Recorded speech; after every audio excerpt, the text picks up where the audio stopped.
AdLib is the DSP-agnostic buying platform to scale your programmatic campaigns smarter, faster, and more profitably. AdLib helps independent agencies and marketers deliver premium programmatic performance without the complexity, cost, or overhead of traditional DSPs. Their platform provides the tools, data, and automation to run enterprise-quality campaigns, from CTV and audio to geofencing and YouTube, all under one roof with zero trafficking headaches. Plus, they're not just a platform, they're your growth partner. The AdLib team helps you win new business, expand budgets, and deliver measurable ROI that keeps clients coming back. It's time to unlock programmatic. Join leading marketers worldwide who are using AdLib to deliver more campaigns with better results. Check out getadlib.com. Welcome to Open Market, a podcast about building companies in the advertising industry. I'm Joe Zappa. I'm joined by Eric Franchi and Shopsense's Bryan Quinn. How's it going, Bryan? Going well, guys. Good to be here.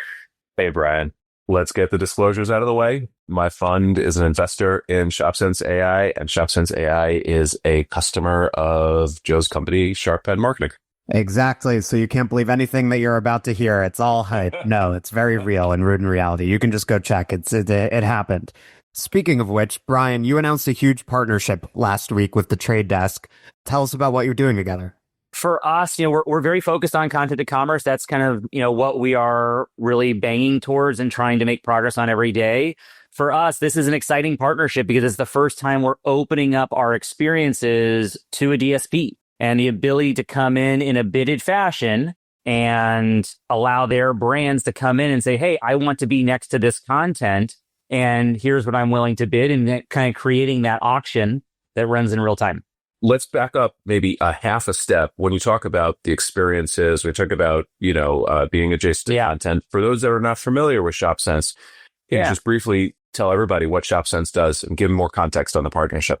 Yeah, so I mentioned content to commerce is kind of our underlying theme. And really what we mean by that is we're building technology where AI is at the heart of everything we do that's transforming media and entertainment into shoppable experiences. And all of that is run through what we call our commerce operating system, our commerce OS, where we're using the content, we're ingesting the content and figuring out what brands make sense to attach to that content. Because there's a belief that consumers just want to increasingly move from inspiration to transaction as fast as they can, and they need an experience to do that. Yeah, I think, Bryan, when Glenn Fishback, your co-founder, was telling me about the company, he said the initial kernel of the idea came from your co-founder, Marissa, who had seen a garment that she wanted in a show. Yeah, so one of our co-founders is a big fan of Sex and the City, and just like that, she was watching it, saw it, and I think that was kind of the initial inspiration for why can't I see something that inspires me in the content that I'm consuming and immediately move over to be able to purchase it. Why should I have to go through, a Google search? I'm bouncing between Amazon and Google trying to surface where I can find this outfit. Like, there has to be technology available that can do that. And that really took us down the lens technology that we built out was kind of the initial premise of our first way to kind of move from content to commerce and we launched this in 2024 with Paramount through the MTV Video Music Awards, the ability to take a photo of your TV. And then what we do is we use our underlying AI technology to understand, okay, what objects are we seeing inside that picture? Now that we know that there's a jacket, there's earrings, there's a necklace, there's a dress. Okay, let's match that up against our database of over 1 billion product SKUs to try and tell you, hey, here's some similar items that we found, maybe even sometimes the exact item. And here's where you can go ahead and buy that and allow people to, in a really a sponsored product listing form, be able to click on that and go immediately to the product detail page to purchase that item. Shoppable content is not new. There's a list of companies probably dating back to the beginning of online advertising that, took a whack at this, and particularly kind of like shoppable video, shoppable TV. The big light bulb moment when we originally first started talking to you and Glenn was your belief that the primary device in the household is the phone. And, which is somewhat controversial to your initial customer base of broadcasters, being very, very TV centric. But, all that you can do to use the best of TV to drive consumers to their phone will help unlock these commerce opportunities. And you were right. I guess the question then was, you took this model from TV to the, what we might call the web, the open web. What was the catalyst to that? And then maybe dive into some of the specifics about how you're working with TTD. Yeah. I'll respond to kind of the first thing you're talking about is like how we thought about it. I think, look, I've been in ad tech for almost 2 decades. We think about ad tech as very much a one-to-one experience. And so, you're oftentimes looking for the next surface, the next device that makes sense. And so one of the things that was I first sat down with Glenn to talk about the idea of Shopsense, it was, wait a minute, like where everyone's thinking about CTV as that next form and it's our next smart device that we can interact with. The reality is the TV is a communal device. And so if I'm a big Notre Dame football fan. If I'm watching a Notre Dame football fan and my daughter sees somebody in the stands that she finds that they're wearing something that's interesting, there's no way I'm allowing her to pause the middle of a football game to start shopping a product. That's never going to happen in my household. And so what we did was we looked at kind of, okay, like how as a consumer do I do this? I'm sitting on my tablet. I have my cell phone. I have my laptop sitting with me while I'm watching TV. Let's focus on that. And we found that that's a great experience to do that. And so what we did was, in kind of going through this journey to the second part, or the main part of your question, is we started building up storefronts that exist where you can go to a storefront that's an extension of the broadcaster's content. And as we figure out how to build these storefronts, that's what kind of started us down this journey of creating an agentic platform that enabled us to go in. We have a platform today where we can go in and we can say, hey, here's the content, or here's a prompt of what we want to build. And then what we'll do is we have a variety of proprietary agents that will go and understand that content, understand that prompt, and it will go out and try and build a storefront for somebody in a matter of minutes. And so it automates that process. And that's one of the things where, and you said, shoppable TV is not a new thing. Like NBC and the Today Show has done a fantastic job for a very long time building content to commerce. They have a very large team that handles that. And so how do we use AI to try and mirror many of those activities where they're going out and finding what's popular on the web right now, what's trending in terms of what people are shopping, what products do we have access to, and let's put that together into a storefront.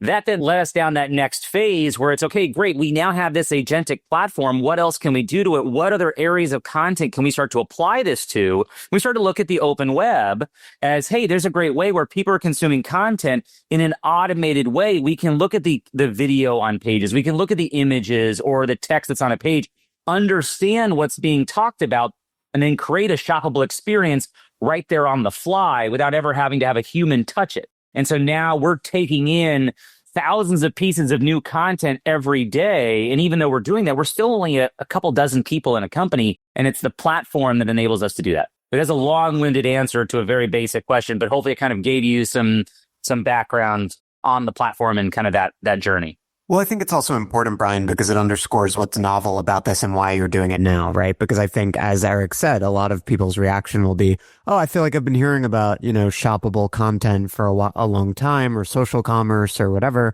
Yeah. So what makes this new? And it sounds like a lot of it is in the use of agents to do a lot of work that previously required large teams that might have been invisible to outsiders, but that were essential to this kind of thing working. Exactly. I think that's been the big unlock. There's a lot of the things we do right now, the technology just didn't exist 2-3 years ago to be able to do this. And so, now the ability to run very accurate object detection models, embedding models, to be able to pair it with pair what we see on the content with products that we have in our database and have access to through our retail partnerships. That's the big unlock, and enables us to do it just at an entirely different level of scale without having to throw humans at it and go out and raise, $50-100 million to be able to do that, to start creating these experiences. So talk about this, Bryan. You were at Amazon before starting Shopsense. So talk about this in the context of the contemporary digital advertising landscape, and in particular, the sort of ongoing competition between the open internet as a place for advertiser investment and the walled gardens, and Amazon specifically. Because I think something that's potentially exciting about this is opening up retail media or performance budgets that were previously reserved for Amazon to the open internet, to the benefit of, those publishers and the ad tech companies, e.g. TTD, that represent them. Yeah, Amazon was a fantastic period for me from just pure growth. I got to learn from some of the the smartest minds in the industry. Paul Kotis is a genius, and you see that bearing out in their numbers. $17+ billion in Q3, growing 20% year over year. I don't know anybody who's really growing at that pace on that base. And so it's really impressive. But you look at kind of the early days of Amazon, the folks that I got to be close with, it's Seth Dallaire, who's now doing a fantastic job at Walmart. It's Jeremy Gorman, Colleen Aubrey, like Tim Craycroft. These are people who are really shaping the future. And that was very enlightening to me. I think one of the things it really taught me was the collaboration where there should be this natural extension between content and commerce, and advertising has a really strong place to play at that intersection.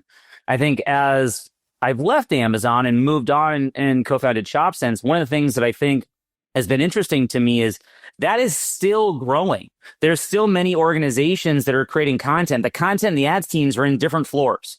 Like, they're very separated. And I think one of the things that Amazon has done just does a fantastic job of, you look at like Thursday Night Football, they really have brought these together where they see them all as interconnected.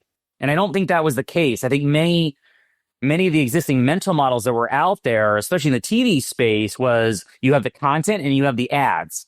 And then the performance side of it, the commerce, the actual execution is handled separately, and that's on the retailer or the brand to be able to handle that.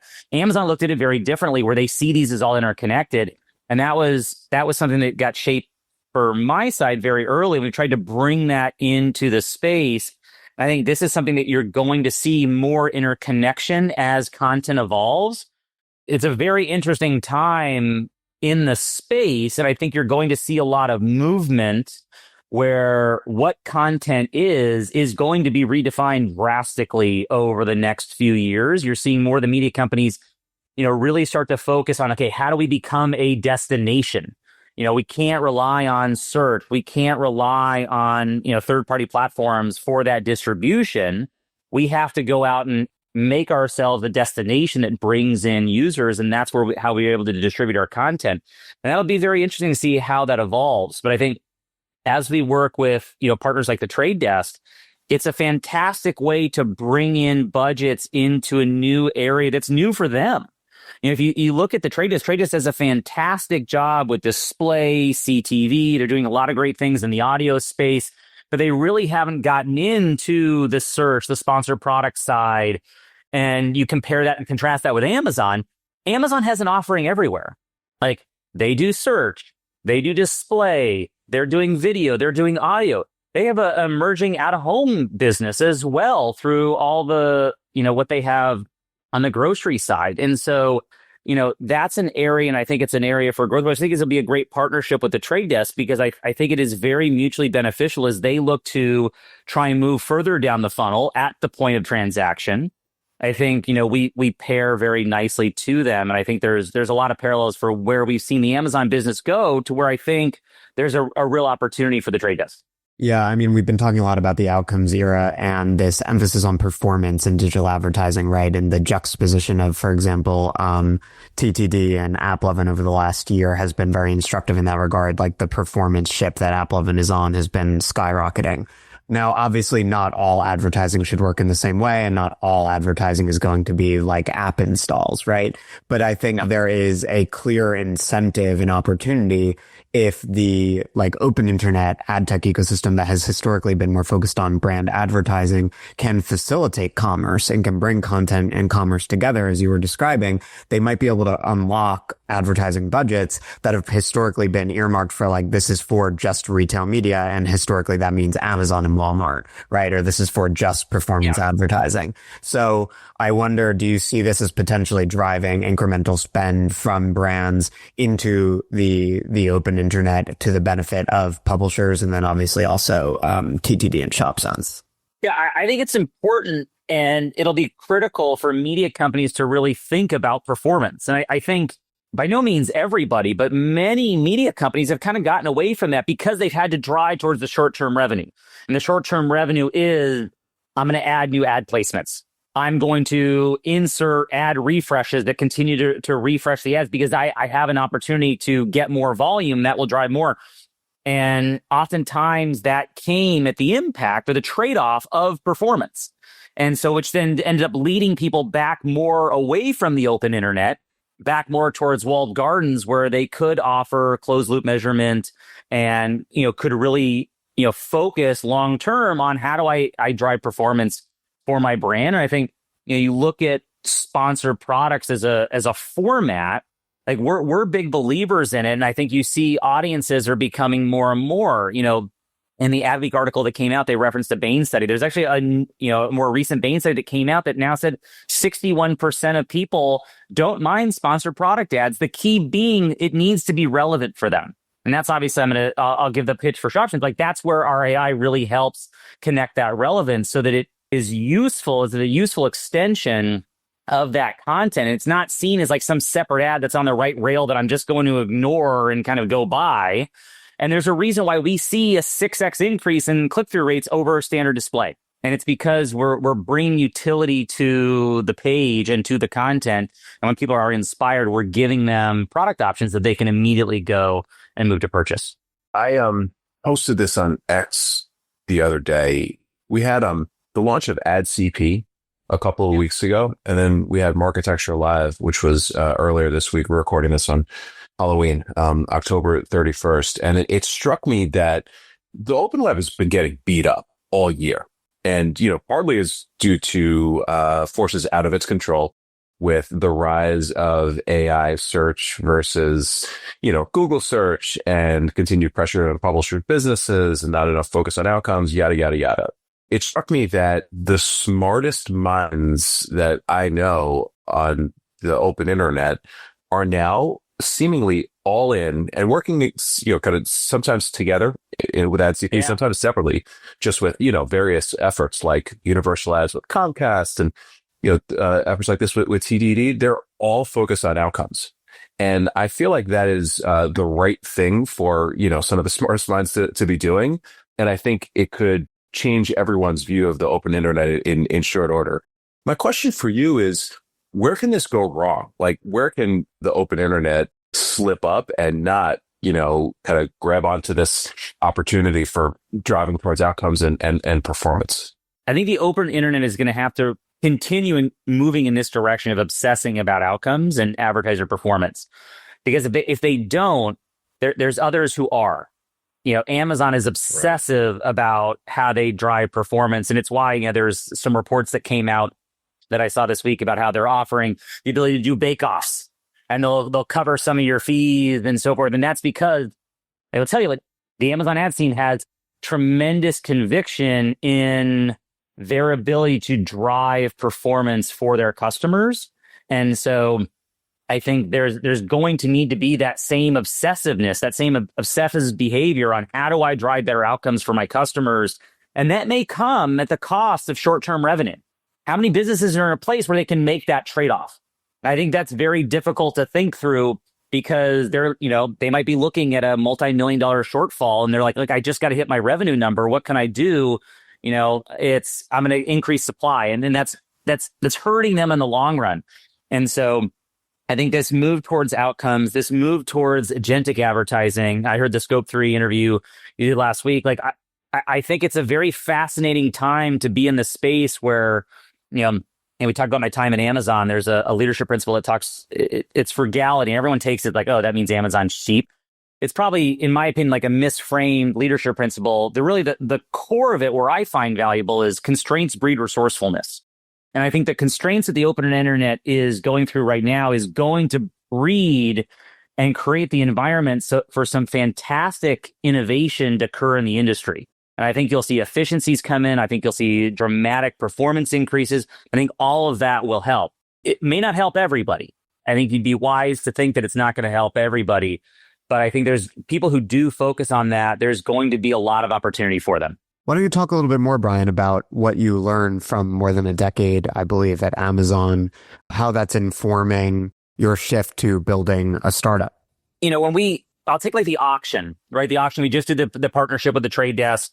And I think the way we've approached that and the way we look at it is, we have relationships with over 1,000 retailers. I may have mentioned that earlier, where we have commercial relationships ranging from many of them, and most of our revenue today comes in a CPC basis. Other ones are on a rev share basis. This will be the first opportunity where we're now bringing in dollars on a CPM basis, but we're doing it in a way that's very akin to the way you look at Amazon search businesses run, where you go to Amazon and there's sponsored ads that are on the page, but they have to meet a certain relevancy, and that is very important for us. And so for us, as we're hosting our auction, we're looking at all the different products and all the different demand that we have access to, and we're making sure that things meet a certain relevancy bar. And then above that, it's, okay, great, where do we get the best commercial terms? And we try and normalize the deltas between rev share clients, CPC clients, and CPM-based demand that's coming in by projecting what those values will equate to in real time, and that enables us to optimize our auction. But it gets down to this point where, I said this on a call with a customer yesterday. It's like, I'm a philosophical believer that every pixel should be biddable. Now, that doesn't mean that you should be willing to sell your soul at any given moment, but you have to understand, like, what is the value of various results? And so do you want the organic results, and do you want the sponsor results, and how do those play best together at any given moment, but optimize for the long term? And I think that is those conversations. I sat in the senior leadership team at Amazon Ads for sponsored advertising. I was able to hear some fascinating debates as people came between the retail side of the business and the ad side of the business, and how there had to be trust built across those sides. I think there's a lot of parallels between the content sides of the open web and the advertising side and the commerce teams, which oftentimes these are three different groups that sit in there. And how do they come together and figure out what is their mental model? How do they think about overall monetization? Because I don't believe that they can sit in these silos for a long period of time and ultimately be successful. They're going to need to collaborate. I think that's an area where, Amazon has a lot of debates, and they're very comfortable with debates. And I think that's something that we've really brought into the Shopsense side. I say we're very comfortable, for better and for worse, having very vigorous debates. And I think there's a lot of trust, across the team to understand that we're all very well-intentioned, but we may see the world differently or have different thoughts, different perspectives. And at the end of the day, there's the age-old analogy, it takes friction to start a fire. I think that's ultimately what we're trying to create. Maybe you could say a little bit more about the culture shift and for example, which leadership principles you're bringing into the building of Shopsense, which ones you might leave behind. I'm a big believer, especially in this age, like this, where we're at right now. Like, I've been in ad tech, I mentioned, for almost 2 decades. Like, for me, there's a lot of parallels in my mind to the early days of programmatic, and I was I had a lot less gray hair on my head at that point.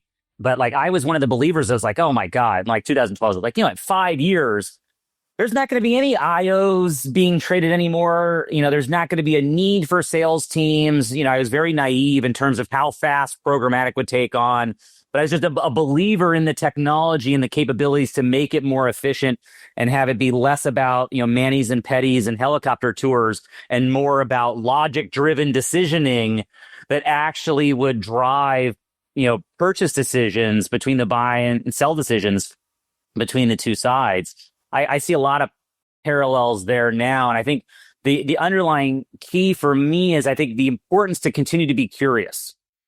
And I think that becomes really, really important as you think through, how people are going to evolve and trying to understand, Amazon has a leadership principle, like, leaders are right a lot. I never really liked that framing. Whenever you asked a senior executive, an SVP, or, at Amazon, like, how they think about it, all of them would talk to you about it's about taking in new information. It's not that, leaders are infallible. The reality is that, good ideas can come from anywhere. And I think a good leader should be willing to adapt to new ideas very quickly, because they discovered something new that kind of breaks how they were previously thinking about a problem or an opportunity. So that'd be one of those that I would change. I mentioned constraint-free resourcefulness. That's probably, I don't like to say frugality because it makes me seem cheap, which I am probably one of the cheapest people you'd ever work with. And so getting paired with Glenn, the guy who takes, like, oh my God, that guy finds every way. He'll spend $12 and get to his flight 30 seconds before they close the doors, but he'd save $12 instead of spending $80 on a cab. But there's this notion that really happens. And I actually think this is what you're going to see through the layoffs that just got announced at Amazon, the RIF. And, we're kind of getting a little off topic, but it's, my sense is if Andy's looking at it, Andy's like, look, Amazon went through tremendous growth 4 or 5 years ago. Amazon's retail business exploded during the pandemic as everyone started ordering everything offline, and a lot of that behavior is stuck. And so, you saw that tremendous growth that happened. Well, they also hired at a tremendous pace at that point. And I imagine you'd hear from Andy that, they probably saw the culture shift a little bit with that too. And they got away from some of those constraints. And I think as they see some of the new technologies that are emerging, they're trying to force people into inventing solutions as opposed to solving problems or attacking opportunities with headcount, which is never the best long-term way to do things. And I think it's going to, hopefully return Amazon closer to those ultimate roots. Anyway, I could spend, I know we could do an hour podcast on each individual leadership principle and how we've applied it to Amazon. And actually, a bit of an aside on the Shopsense side, I sometimes feel bad. We have so many Amazon folks. You look across our leadership team, we've adapted, we write a quarterly PR FAQ to kind of review the overall strategy of the company. And if you're someone who's never gone in and people show up to a meeting and you read for the first half hour by yourself, it's very weird. It's very uncomfortable.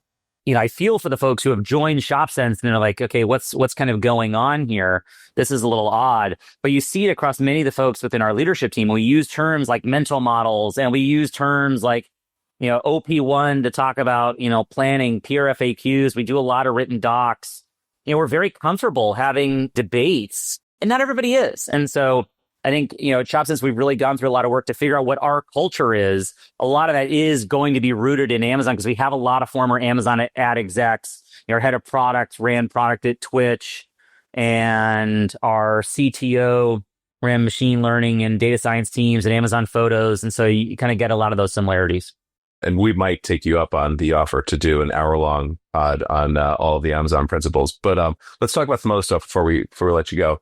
Lots of CEOs and founders and BD folks listen to this pod because it's all about kind of building businesses. And I think a lot of them would love to hear maybe to the extent that you're able to talk about the ins and outs of getting a deal done with TTD. That's, high on the list, or, the number one partner for probably every company out there. So to the extent you can talk about it, go for it. Yeah. I mean, we've been lucky enough that, Will Doherty and I had a relationship back to when he was at Index and I was at Amazon, and we had some partnerships there. And I got to know him over the years.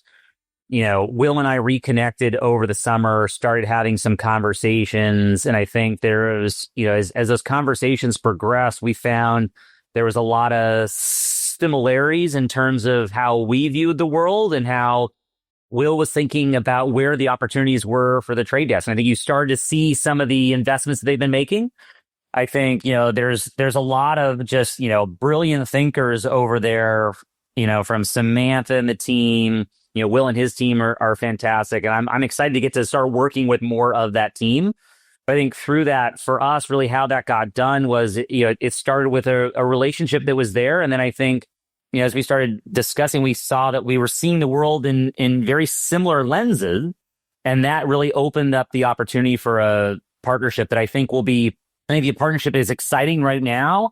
I think as you look at it 2-3 years from now, it's an amazing partnership between the two companies, because I think it's an area that, now this is my speak, I'm not putting words in the trade desk. I think this is an area that they want to grow in. I think they want to expand in terms of how do you bring more outcome-based buying.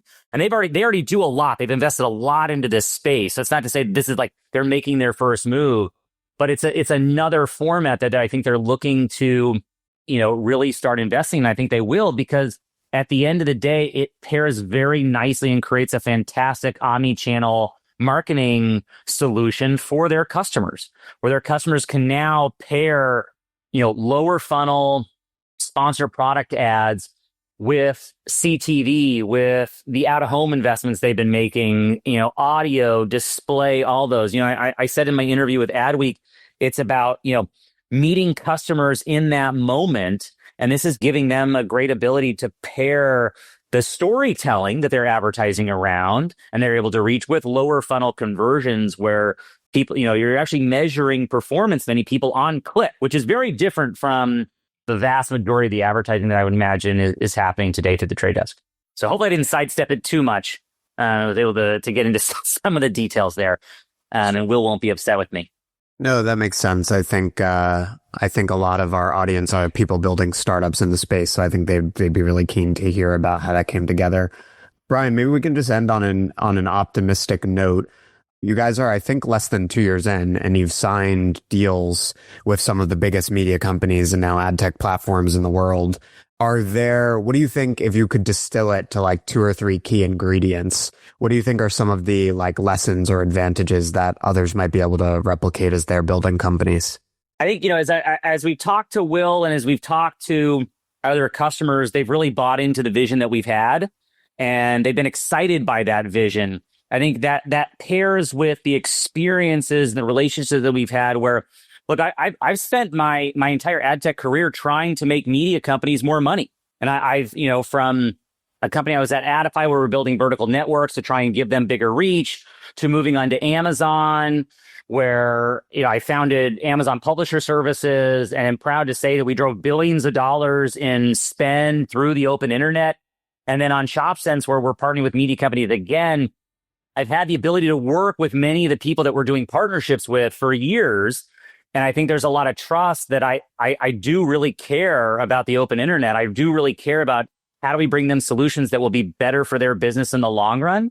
And I think a lot of trust has been built, and combining the vision with the trust has enabled us to move very quickly, because there's an acknowledgement at the end of the day that, okay, this is somebody I want to make a bet with. And we're very grateful for the partnerships that we have. But I still think we're just scratching the surface in terms of the scale that we can achieve. Forgot about Adify. One of the greatest multiples at acquisition of all time in ad tech, I think. I have a lot of stories to tell on a non-recorded basis that go back to the Adify days. You talk about visionaries. Russ Fraden is a visionary, and he's gone on to do some just incredible things. Absolutely. Well, we won't record that one, but we will do the Amazon one. I think it's a great idea. Bryan, congratulations on building, one of the hottest startups in the space and this partnership. We're super excited about the future, and thank you for coming on the pod. I hope you enjoyed our mellifluous tones, dear listener, and we wish you a wonderful weekend. We'll see you next week, everybody. Bye-bye.